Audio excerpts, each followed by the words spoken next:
اللہ فرماتے ہیں کہ اس کے لیے جنت میں گھر بنا دو اور اس کا نام رکھ دو حمد کا محل، بیت الحمد، اس کے لیے جنت میں گھر بنا دو۔ ایک صحابی تھے رسول اکرم صلی اللہ علیہ وسلم کے، ان کا بیٹا تھا اور وہ اس کو اٹھا کے گود میں نبی صلی اللہ علیہ وسلم کی مجلس میں لے آتے، اور رسول اکرم صلی اللہ علیہ وسلم بھی اس سے پیار کرتے اور وہ بھی اس کو گودی میں اٹھا کے کبھی موڈے پہ بٹھا کے کبھی گود میں اٹھا کے لیے پھرتا، بڑا پیار تھا اس کا۔ اور اللہ کا کرنا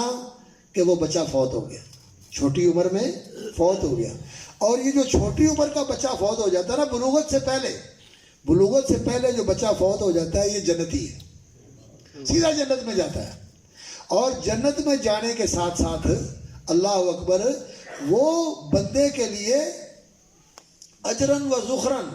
بہت بڑے اجر کا باعث بنتا ہے اور اس کی نیکیوں کا بہت بڑا ذخیرہ بن جاتا ہے۔ تو رسول